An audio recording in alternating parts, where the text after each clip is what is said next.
Sorry English medium में अपने last property हमने की थी कल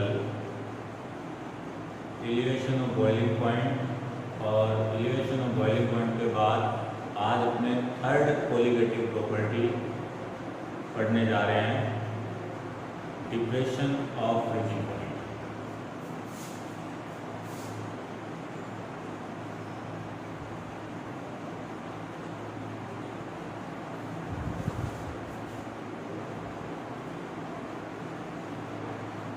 फ्रीजिंग पॉइंट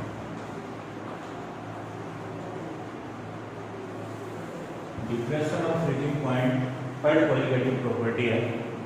क्या कहा था हमने कल? कोलिगेटिव प्रॉपर्टी सॉल्यूशन की ऐसी प्रॉपर्टी को हमने कोलिगेटिव कहा था जो कि डिपेंड करे number of particle of solute, है ना। और एक बात और मैंने कही थी कि आप इस चीज़ को याद रखें कि कोलिगेटिव प्रॉपर्टी के नाम से एक्चुअली अपने पढ़ क्या रहे हैं, उन प्रैक्टिकल मेथड को पढ़ रहे हैं जिनके थ्रू अपने किसी सब्सटेंस का मोलर मास काउंट करते हैं। ठीक है, किसी सब्सटेंस का मोलर मास काउंट करने के बहुत से मेथड हैं, उनमें से ही कुछ मेथड जो हैं ये कोलिगेटिव प्रॉपर्टी वाले हैं। क्लियर है? तो थर्ड अपने मेथड कर रहे हैं डिप्रेशन ऑफ फ्रीजिंग पॉइंट। ठीक है, तो देखो सबसे पहले अपने बात करते हैं कि किसी भी सब्सटेंस का फ्रीजिंग पॉइंट कैसे काउंट करते हैं या फ्रीजिंग पॉइंट क्या होता है। तो देखो मान लो मैं ये कहूँ कि मैंने किसी सब्सटेंस के लिए उसका वेपर प्रेशर और टेम्परेचर के बीच ग्राफ बनाया, वेपर प्रेशर और टेम्परेचर के बीच में ग्राफ प्लॉट किया हमने, और सब्सटेंस की जो फिजिकल स्टेट होती है हम जानते हैं कि वो इंटरकन्वर्टेबल होती है, मतलब लिक्विड से अपने सॉलिड बना सकते हैं, सॉलिड से लिक्विड, लिक्विड से गैस, गैस से लिक्विड, मतलब जो सब्सटेंस की फिजिकल स्टेट है वो इंटरकन्वर्टेबल होती है ना। तो मैं ये कहता हूँ कि मान लो कि हमारे पास सब्सटेंस जो है वो सॉलिड लिक्विड स्टेट का है, और जो लिक्विड स्टेट का सब्सटेंस है उसके वेपर प्रेशर और टेम्परेचर के बीच में जो ग्राफ आ रहा है वो इस प्रकार से ये ग्राफ। ठीक है, ये है लिक्विड सॉलिड, लिक्विड सॉलिड के लिए ग्राफ है। ठीक है, अब मैं ये कहता हूँ इसी सॉल्वेंट के सॉलिड स्टेट के लिए जो ग्राफ है उसमें वेपर प्रेशर और टेम्परेचर के बीच अपने ग्राफ बना रहे हैं। तो ये ग्राफ अपने को प्राप्त हुआ इस प्रकार, ये है सॉलिड सॉलिड, सॉलिड सॉलिड। ठीक है, और एक सब्सटेंस के लिए उसकी सॉलिड और लिक्विड स्टेट का वेपर प्रेशर जिस टेम्परेचर पर इक्वल हो जाएगा उसी टेम्परेचर को अपने क्या बोलते हैं, उस सब्सटेंस का फ्रीजिंग पॉइंट, टीएफ। ठीक है, टीएफ तो समझ गए फ्रीजिंग पॉइंट क्या है। नो डाउट छोटी क्लासों में अपने ये लिखते हैं कोई पर्टिकुलर टेम्परेचर पर जो लिक्विड है वो सॉलिड में कन्वर्ट हो जाता है, तो उसी टेम्परेचर को अपने बोलते हैं फ्रीजिंग पॉइंट, है ना। जैसे वाटर के लिए फ्रीजिंग पॉइंट अपने लिखते हैं 0 डिग्री सेल्सियस, है ना। तो ये तो हमने छोटी क्लास में लिखा था कि भाई जिस टेम्परेचर पर कोई भी लिक्विड है वो सॉलिड में कन्वर्ट होना स्टार्ट कर देता है, that temperature point is known as freezing point. ठीक है, बट अपने ये कहीं प्रैक्टिकली कैसे इसको काउंट करते हैं, अपने ऑब्जर्व करते हैं, तो अपने क्या करते हैं उसी सब्सटेंस के लिक्विड और सॉलिड स्टेट के लिए उसके वेपर प्रेशर और टेम्परेचर के बीच में ग्राफ बनाते हैं, और इस ग्राफ में ये दोनों स्टेट जिस वेपर प्रेशर पे एक दूसरे को कट आउट करती है उसी टेम्परेचर को अपने बोलते हैं उसका फ्रीजिंग पॉइंट, है ना। और ये ओरिजिनल फॉर्म में है, मतलब केवल सॉल्वेंट मैंने लिया तो मैं इसको टीएफ नॉट, क्लियर है, प्रैक्टिकली अपने इसको काउंट कर सकते हैं। वेपर प्रेशर को टेम्परेचर को प्रैक्टिकली कैसे काउंट करते थे, वेपर प्रेशर को तो मैनोमीटर से और टेम्परेचर को थर्मामीटर से, है ना। अब मैं ये कहता हूं कि मैंने सॉल्वेंट में सॉल्यूट मिला के, मतलब सॉल्यूशन बना के। तो जैसे अपने सॉल्यूशन बनाएंगे और हम जानते हैं कि सॉल्यूट जैसे ही मिलाते हैं तो सॉल्यूट के जो पार्टिकल होते हैं वो सॉल्वेंट की सरफेस पे आ जाते हैं, और सरफेस पे आ जाने के कारण क्या होता है कि वेपर प्रेशर होता है वो डिक्रीज हो जाता है ना। तो अपने ये कहेंगे कि सॉल्यूट मिलाते ही जो वेपर प्रेशर होगा वो डिक्रीज हो जाएगा। तो ये वेपर प्रेशर है वो डिक्रीज हुआ, वो ग्राफ मैंने क्लियर है। तो देखो ये किसके लिए हो गया, सॉल्यूशन के, ठीक है, या कह दो सॉल्वेंट प्लस सॉल्यूट, है ना। अच्छा अब देखो सॉल्यूशन और सॉल्वेंट की सॉलिड स्टेट दोनों का वेपर प्रेशर इस टेम्परेचर पर इक्वल हो रहा है। इसका अर्थ क्या हुआ कि सॉल्यूशन है वो इस टेम्परेचर पर जो है ना ये फ्रीज हो जाता है। तो ये हो गया सॉल्यूशन का फ्रीजिंग पॉइंट, ठीक है। अब आप देखो फ्रीजिंग पॉइंट पहले ये था और अब क्या हो गया, ये हो गया, मतलब क्या हो गया, डिक्रीज हो गया। इसी को अपने बोलते हैं डिप्रेशन ऑफ फ्रीजिंग पॉइंट। और ये भी किसके कारण हो रहा है डिप्रेशन, डिप्रेशन हो रहा है क्योंकि जैसे ही आपने सॉल्यूट को मिलाया तो वेपर प्रेशर में डिक्रीजिंग आ गई। तो वेपर प्रेशर में डिक्रीजिंग आ गई, इसका अर्थ है जो सॉल्यूट पहले यहाँ फ्रीज हो रहा था अब उसको यहाँ इतने टेम्परेचर की रिक्वायर नहीं है, इससे ही कम टेम्परेचर पर वो फ्रीज हो जाएगा। इसी को अपने बोलते हैं डिप्रेशन ऑफ फ्रीजिंग पॉइंट, है ना। तो ये हो गया हमारे पास डिप्रेशन ऑफ फ्रीजिंग पॉइंट। इस डिफरेंस को अपने बोल देते हैं डेल्टा टी, ठीक है। ये डिफरेंस हो गया डेल्टा टी, है ना। अच्छा ये डेल्टा टीएफ जो है इस ग्राफ के अकॉर्डिंग अपने देखें तो डेल्टा टीएफ है ये किसके इक्वल है, टीएफ नॉट की वैल्यू ज्यादा है तो इसको लिखेंगे अपने delta TF is equal to TF naught minus TF, clear है ना। अच्छा ये अपने प्रैक्टिकली काउंट कर लेंगे ये तो सारे, है ना, ये दोनों प्रैक्टिकली काउंट हो जाएंगे और ये इनका माइनस करके अपने डेल्टा टीएफ काउंट कर लेंगे डिफरेंस। अब अपने क्या करना है, हमने क्या कहा था कि ये प्रैक्टिकल मेथड है जिसके थ्रू अपने किसी सब्सटेंस का मोलर मास काउंट करते हैं। तो कैसे काउंट होता है इस मेथड से, तो देखो आपने सॉल्वेंट लिया, प्रैक्टिकली आपने सॉल्वेंट लिया, कितने ग्राम लिया आपको पता है, क्लियर हो गया। अच्छा कितना सॉल्यूट मिलाया, सॉल्यूट आपने कितना मिलाया मतलब WP कितना मिलाया, प्रैक्टिकली आपने लिया है मतलब आपको पता है, मतलब ये दोनों वैल्यू तो आपको पता है, ये जानते हैं।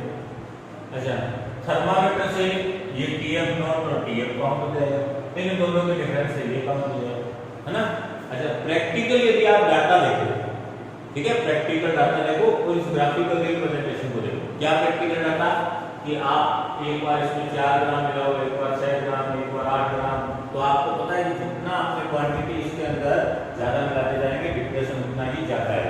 मैं यदि ग्राफ को एक्सपेंड करूँ ना तो देखो ग्राफ यूज कर, जैसे मान लो ये 4 ग्राम पे था तो ये 6 ग्राम पे है ना, 6 ग्राम पे है। उसके बाद में ये 8 ग्राम पे, ये 10 ग्राम पे, है ना। तो लगातार देखो कि ये पहले यहाँ कटा हो दे रहा था, अब ये यहाँ कटा हो दे रहा है, अब ये यहाँ कटा हो दे रहा है, अब ये यहाँ कटा हो दे रहा है ना, लगातार कटा हो। अच्छा डिफरेंस देखो, लगातार जो डिफरेंस आ रहा है वो लगातार डिफरेंस देखो, पहले ये डिफरेंस था, है ना, पहले ये डिफरेंस था, अब डिफरेंस ये हो गया, है ना, फिर उसके बाद में ये हो गया, फिर ये देखो ये हो गया डिफरेंस, है ना। तो ये डिफरेंस लगातार है, ये डिफरेंस लगातार क्लियर आ रही है बात में। तो यदि आप इस ग्राफिकल रिप्रेजेंटेशन को देखो और प्रैक्टिकल डाटा को ध्यान में रखो तो according to experimental data and graphical representation we conclude that the depression of freezing point delta TF is directly proportional to molality of solution। जानना यहाँ भी मोलैरिटी के डायरेक्टली प्रोपोर्शनल है कौन, delta TF depression of freezing point. और ये पता किससे चलता है, प्रैक्टिकल डाटा से, ठीक है, और ग्राफिकल रिप्रेजेंटेशन से हम इसको प्रूव भी कर सकते हैं। क्लियर होगी बात ये। तो ये आपको डायरेक्ट ध्यान में रखना, जैसा कि मैंने आपको वहाँ भी बताया था एलिवेशन ऑफ बॉइलिंग पॉइंट में भी कहा था कि elevation of boiling point delta T is directly proportional to the molality of solution. ऐसा ही यहाँ पर भी है, delta T is directly proportional to the molality of solution. Clear? अच्छा, उसके बाद मैं इसको इस प्रकार भी लिख सकता हूँ, delta T F is equal to K F dot M. ठीक है, प्रोपोर्शनल के साइन को हटाएंगे, इक्वल में चेंज करेंगे, कांस्टेंट लगाना पड़ेगा। कांस्टेंट क्या लगा दिया? के एफ। के एफ क्या है? इसको बोलते हैं क्रायोस्कोपिक कांस्टेंट। वहां था बुलियोस्कोपिक कांस्टेंट, मोलर एलिवेशन कांस्टेंट, है ना, और ये है molar depression constant of freezing point. Clear है? तो आप इसको ये भी कह दो, molar depression constant of freezing point, और वहां था molar elevation constant of boiling point. ठीक है? अच्छा, वहां पे था बुलियोस्कोपिक कांस्टेंट और यहाँ है क्रायोस्कोपिक कांस्टेंट। क्लियर है? अच्छा, वहां पे यूनिट क्या थी? केबी की यूनिट क्या थी? केल्विन किलोग्राम पर मोल। यहाँ पर भी सेम यूनिट है, केल्विन किलोग्राम पर मोल। ध्यान रखना, यदि आपसे इसमें पूछा जाए सिमिलरिटी, तो दोनों में सिमिलरिटी, दोनों की यूनिट सेम, इस चीज का ध्यान रखना। ठीक है? अच्छा, उसके बाद में मैं इसको ऐसे भी लिख सकता हूँ, delta T F is equal to K F dot M. Molality, molality क्या होती है? Number of mole of solute dissolved in 1 kg solvent, है ना। तो 1 kg सॉल्वेंट मतलब सॉल्वेंट के लिए WK, है ना, इसमें kg में number of mole of solute, solute NP होता है, उसके मोल NB होंगे, है ना। इसी को मैं ऐसे लिख सकता हूँ, delta TF is equal to KF dot NP। Mole क्या होते हैं? मास तो molar mass, del WB upon MB dot WA, इसमें ये जी। ठीक है, अब देखो ये डेल्टा TF जो होगा आपको गिवन होगा, KF है, गिवन हो भी सकता है, नहीं भी हो सकता है। वाटर के लिए याद रखना, Kb की वैल्यू कितनी बताएगी आपको? 0.52 केल्विन किलोग्राम पर मोल, और Kf की वैल्यू वाटर के लिए होती है 1.86 केल्विन किलोग्राम पर मोल। वाटर के लिए याद रखो, अगर कोई सॉल्वेंट आएगा तो आपको कांस्टेंट की वैल्यू क्वेश्चन में दी है ना। Wb कितने ग्राम मिलाया, ये आपको दिया होगा क्वेश्चन, ये सब गिवन होगा, है ना। WA कितना ग्राम आपने सॉल्वेंट लिया, ये भी आपको गिवन होगा। ये सब होंगे गिवन, ये सब गिवन। ठीक है, और आपसे पूछा क्या जाएगा? MP। ये आपसे क्लियर है? वही सेम देखो, वही वर्क आ गया, है ना। प्रैक्टिकली आप इसको ध्यान से समझो तो ये सारे डाटा देगा आपको पता है। क्लियर होगी बात? तो इस चीज का आप थोड़ा ध्यान रखें कि हम कोलिगेटिव प्रॉपर्टी के नाम से एक्चुअली पढ़ के आ रहे हैं कि प्रैक्टिकली किसी सब्सटेंस का मोलर मास काउंट कैसे करते हैं। अच्छा, एक ग्राफ यदि बनाना भी पड़े तो आप ग्राफ है कितना है, 9, एक लाइन ये शो कर दो, एक लाइन ये, और एक लाइन शो कर दो, काफी है। ये एक्सपेंड करने की कोई जरूरत नहीं है, सिर्फ समझने के लिए था कि ये इस प्रकार से है, ये अपने पता चलता है कि ये मोलैलिटी के कैसे डायरेक्टली उसमें आया। क्लियर है? आपको एक लाइन शो कर दो, एक ये सॉलिड सॉल्वेंट की, एक लिक्विड सॉल्वेंट की, और एक सॉल्यूशन, बस ये लाइन। क्लियर? तो हम third colligative property depression of freezing point भी कर चुके हैं।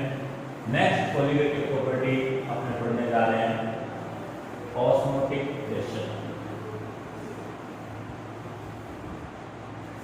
ऑस्मोटिक प्रेशर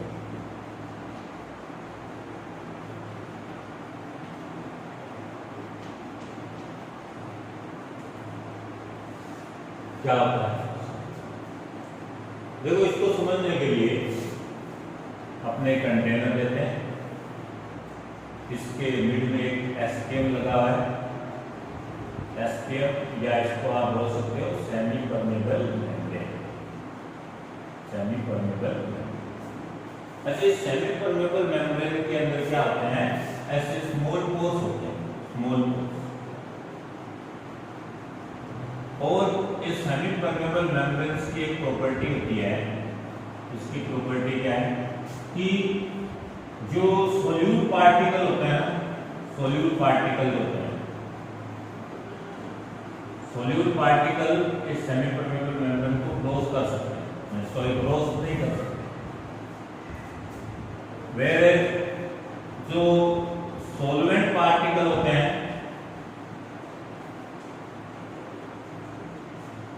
इस सेमी परमेबल मेम्ब्रेन को क्रॉस कर सकते हैं। कई बार ये पूछा जाता है कि ये सेमी परमेबल मेम्ब्रेन होती है, ये आर्टिफिशियली या फिर नेचुरली किसकी मेडअप होती है, बनी किसकी होती है? ये तो नेचुरली कहे तो अपने ये कहते हैं जो ब्लेडर या पार्चमेंट होते हैं ना एनिमल्स के,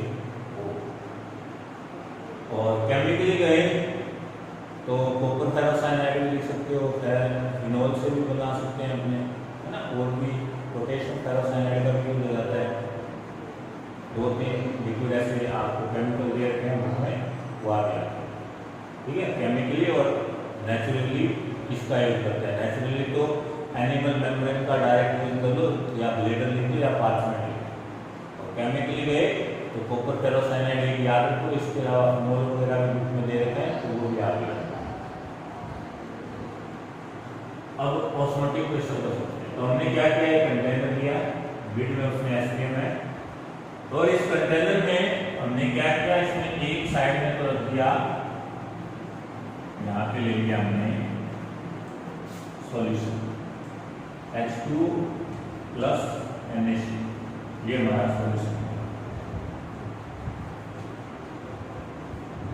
और एक साइड में मैं ये कह देता हूँ कि हमने इसमें ले लिया वाटर H2, मतलब ओनली क्या ले लिया, सॉल्वेंट, ठीक है। तो होता क्या है कि हमने जब सॉल्यूशन और सॉल्वेंट या तो ये जो दोनों लिक्विड हैं इनको एसपीएम से सेपरेट किया, तो क्या होता है कि जो सॉल्वेंट के जो पार्टिकल होते हैं वो सॉल्यूशन की ओर मूव करते हैं थ्रू एसपीएम, ठीक है। तो ये जो फिनोमेना होता है, ये जो प्रोसेस है, इसी को इसी जो प्रोसेस होता है इसको बोलते हैं ऑस्मोसिस, ऑस्मोसिस, ठीक है। अब ये ऑस्मोसिस होता है किसके कारण है, तो ये ऑस्मोसिस में क्या है कि यहाँ पे क्या होता है कि इसकी कंसंट्रेशन होती है हाई कंसंट्रेशन, ये हाई कंसंट्रेशन का लिक्विड है, हाई कंसंट्रेशन लिक्विड है ना। और सॉल्वेंट होता है, हम जानते हैं सॉल्वेंट जो है इसमें कुछ फिक्स्ड है, तो ये लो कंसंट्रेशन का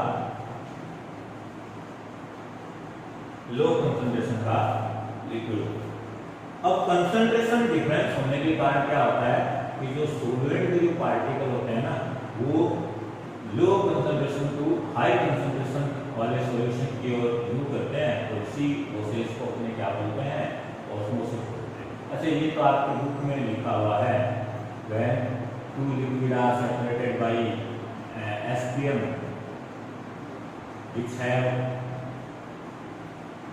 which one have low concentration and another liquid have high concentration, then the solvent particle of low concentration liquid move from the high concentration liquid through SPM. This process is called osmosis. ठीक है, ये तो आपकी book में ऐसे दिया है कि सॉल्वेंट के पार्टिकल लो कंसंट्रेशन से हाई कंसंट्रेशन वाले लिक्विड की ओर मूव करते हैं थ्रू एसपीएम, और इसी प्रोसेस को ऑस्मोसिस कहते हैं, ठीक है। बट मैं ये कहूँगा कि इनका कंसंट्रेशन से ज़्यादा रिलेशन न होते, एक्सप्लेन करने का बेटर वे होता है वेपर प्रेशर। मैं इसको मानता हूँ वेपर प्रेशर, बोले मूवमेंट जो होता है ना वो वेपर प्रेशर में डिफरेंस के कारण है। बुक में तो दिया है कि मूवमेंट जो ऑस्मोसिस होता है वो कंसंट्रेशन में डिफरेंस के कारण है, ठीक है।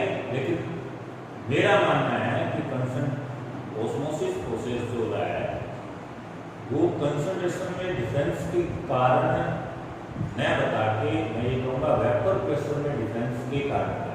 ऐसा क्यों कहता हूँ, मान लो मैं ये कहता कि एक साइड में वाटर है और एक साइड में एथेनॉल है, वाइन, है ना। है तो ये भी दोनों लिक्विड है, दोनों लिक्विड है। आप दोनों का एसपीएम से सेपरेट कर दो। जब आप सेपरेट करोगे तब आप क्या लिखोगे, वाटर के पार्टिकल वाइन की और एथेनॉल की ओर मूव करेंगे। दोनों की क्वांटिटी सेम ले लो, आप एक लीटर इधर ले लो, एक लीटर, है ना। और ऑस्मोसिस प्रोसेस होगा, वाटर वाले पार्टिकल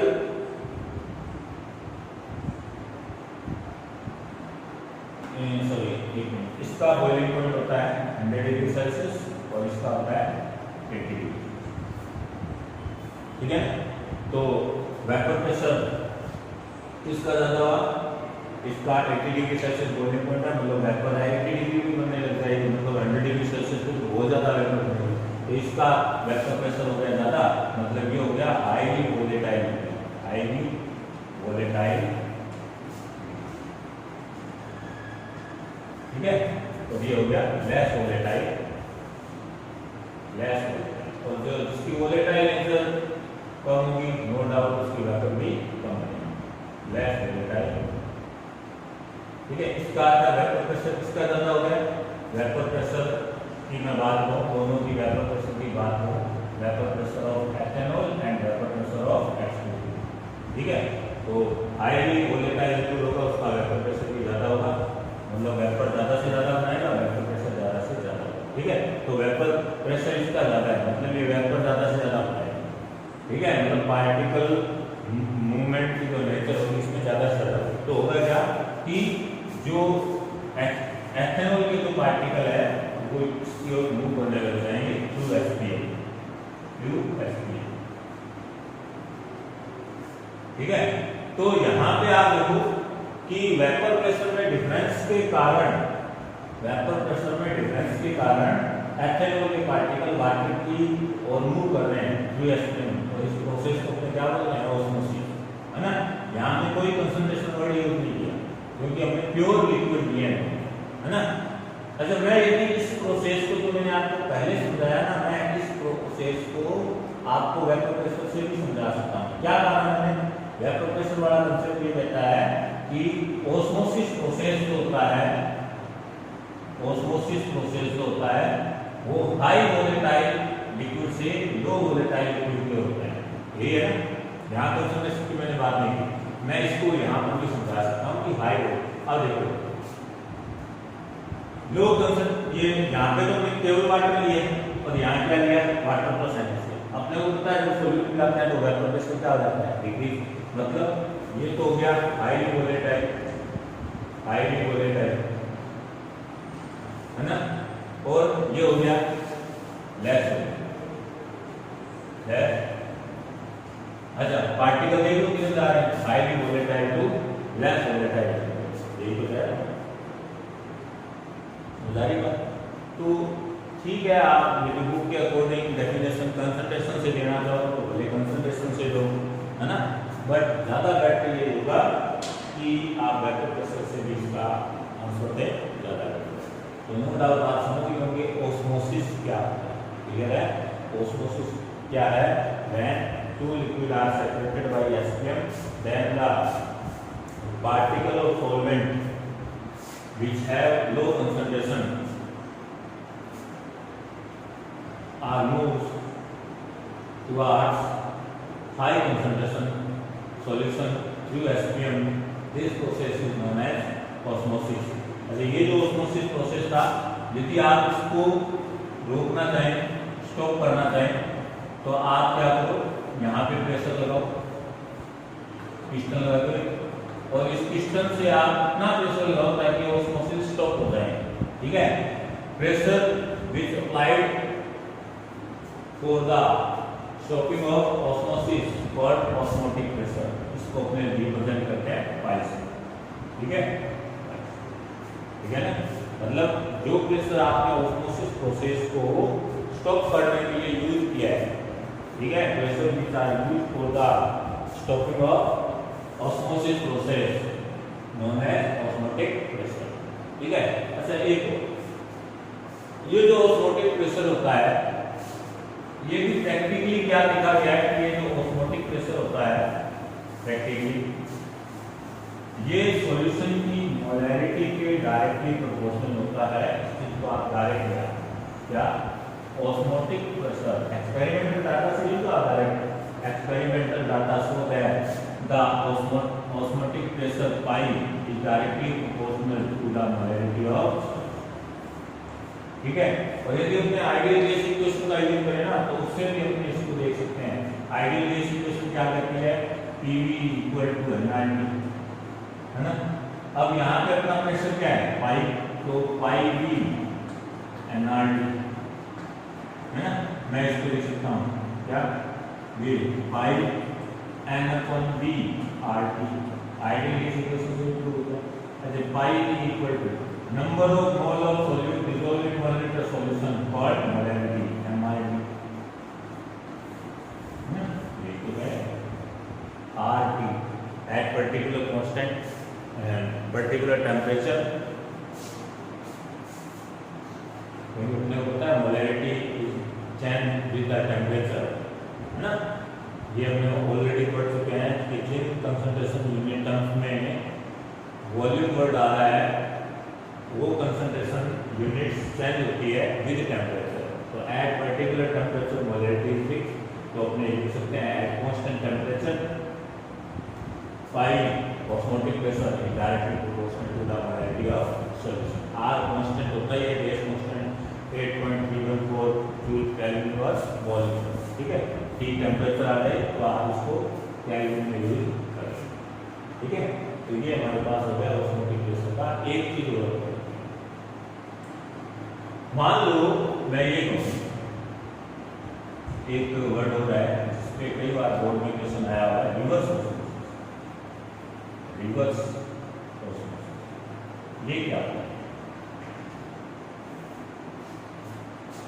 मान लो मैं आपको ये कहूँ, ये जो टैंक है, ये टैंक में ये एस्पिरिन है, ठीक है। एक इधर लिक्विड है, इधर सॉल्वेंट हो गया और इधर सॉल्यूशन, ठीक है। High low concentration to high concentration particle move करेगी, इसी को अपने बोलते हैं ऑस्मोसिस। ये सॉल्यूशन हो गया, ये। और यदि आपको स्टॉप करना है तो यहाँ पे ये जो पिस्टन लगा हुआ है इस पे आपको प्रेशर लगाना पड़ेगा, और इस ऑस्मोसिस को स्टॉप करने के लिए जो आपने प्रेशर अप्लाई किया है ना, यदि स्टॉप हो जाए तो इसी प्रेशर को आप क्या बोलते हो, पाइप, ऑस्मोटिक प्रेशर पाइप, है ना। जो प्रेशर अप्लाई किया उसी को ऑस्मोटिक प्रेशर पाइप, ठीक है। लेकिन मान लो मैं ये कहूँ कि आपने जो प्रेशर अप्लाई किया, प्रेशर जो अप्लाई किया, ये जो आपने प्रेशर इस पे अप्लाई किया, जो P प्रेशर आपने अप्लाई किया, ये ज्यादा हो जाए, ग्रेटर देन हो जाए ऑस्मोटिक प्रेशर से। ऑस्मोटिक प्रेशर मतलब इतना प्रेशर आप अप्लाई कर दो कि ऑस्मोटिक प्रेशर से ज्यादा हो जाए, मतलब ऑस्मोसिस तो रुक ही जाए, उससे ज्यादा प्रेशर हो जाए, तो होगा क्या, सॉल्वेंट के particle high concentration to low concentration move करने लग जाएंगे, मतलब रिवर्स मूव करने लग जाएंगे सॉल्वेंट के particle. This phenomena known as reverse osmosis, ठीक है। When applied pressure is greater than osmotic pressure, then solvent particle move towards high concentration to low concentration through SPM. This process is known as reverse osmosis, and this phenomena is used for the purification of sea water. कैसे? मान लो मैं ये कहूँ कि यहाँ पे ये हमारे पास सी वाटर है, समुद्री जल है, जिसके अंदर कैल्शियम, मैग्नीशियम, बहुत सारी इम्प्योरिटी होती है ना। इस साइड ये इस साइड में सी वाटर है, ठीक है। तो आप प्रेशर अप्लाई कर रहे हो, ज्यादा अप्लाई कर रहे हो, तो होगा क्या, जो वाटर के पार्टिकल होंगे वो इस साइड आते जाएंगे और प्योर वाटर सेपरेट होता जाएगा। यही तो मैं कह रहा हूँ, reverse osmosis method used for the purification of sea water to obtain pure water. Clear होगी बात है? ये रिवर्स ऑस्मोसिस का बहुत ही इंपॉर्टेंट है, इसको याद रखना। ये होगा कि एक बार फिर से समझ, रिवर्स ऑस्मोसिस क्या है? मैं applied pressure is greater than from osmotic pressure, then the osmosis process, then the solvent particle is moved towards high concentration to low concentration liquid. This process is known as reverse osmosis. ठीक है? And this method is used for the purification of seawater to obtaining pure water. ये हमारी चारों की चारों पॉलीगेटिव property हो चुकी है। अब यहाँ पे मैं एक बात करता हूँ, ये जो चारों मैंने पॉलीगेटिव आपको प्रॉपर्टी आपको मैंने बताई, क्या कहा था मैंने? These are the practical method by which we calculate the molar mass of any substance. और इनके अलावा भी मेथड और भी है किसी सब्सटेंस के मोलर मास को काउंट करने के। ठीक है? अब सुनो मेरी बात ध्यान से, मैं क्या कह रहा हूं। एक्चुअली ये जो चार मेथड मैंने आपको करवाए ना, इनमें कुछ लिमिटेशंस है, या कह दो इनमें कुछ कमियां हैं। ये मेथड सही नहीं है। कैसे? मान लो मैंने कहा, मैंने किसी सब्सटेंस का मोलर मास काउंट किया, अलग अलग मेथड से काउंट किया। मैंने चार मेथड से काउंट किया, चारों मेथड में से एक मेथड था पॉलीगेटिव प्रॉपर्टी का, तीन मेथड कोई और थे जिनका अपने कोई डिस्कशन ही नहीं हुआ है, या कि तो हायर क्लासेस में उनका डिस्कशन है। मैंने चार मेथड से किसी सब्सटेंस का मोलर मास काउंट किया, उनमें एक मेथड पॉलीगेटिव प्रॉपर्टी वाला था। चारों मेथड से जो मैंने मोलर मास काउंट किया अप्रोक्सीमेट सेम थे, तो मैं ये कहूँगा चारों method are correct and the molar mass obtaining molar mass is also correct. Clear है? बट मैं आपको ये कहूँगा कि मैंने कोई दूसरा सब्सटेंस लिया और उन्हीं चारों मेथड को यूज करता हूँ। ठीक है? और उनमें जो एक मेथड था जो कि पॉलीगेटिव प्रॉपर्टी वाला था, उसका डाटा और तीन मेथड का जो डाटा था, उनके तीन मेथड के जो डाटा थे वो अप्रोक्सीमेट सेम थे, लेकिन पॉलीगेटिव प्रॉपर्टी से जो लिया गया डाटा था उसमें डिफरेंस था, लार्ज डिफरेंस था। तो क्या शो करता है? पॉलीगेटिव प्रॉपर्टी ये जो मेथड है इसमें एरर है। इसमें क्या है? एरर है, क्योंकि तीन मेथड से तो एकदम सही आ रहा है, अप्रोक्सीमेट सेम आ रहा है, पॉलीगेटिव प्रॉपर्टी में ये क्या प्रॉब्लम आ रही है?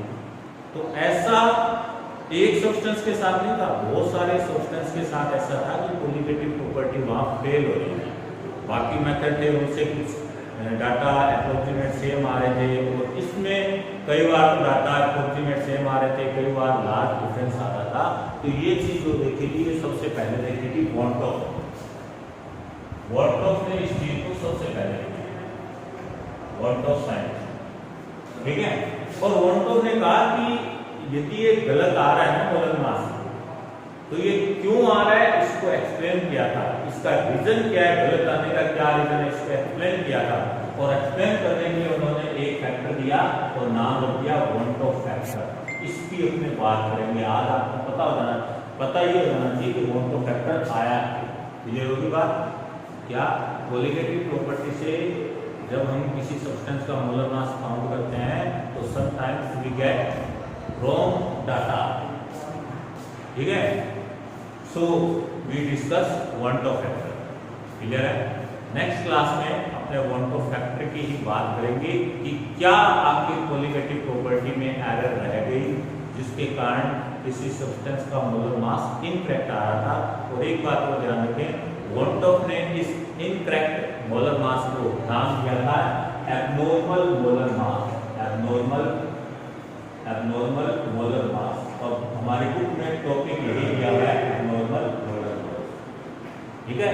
तो आपके दिमाग में क्लियर हो जाना चाहिए एबनॉर्मल मोलर मास क्या है, वॉन्टॉफ फैक्टर क्या है, क्यों है। ठीक है?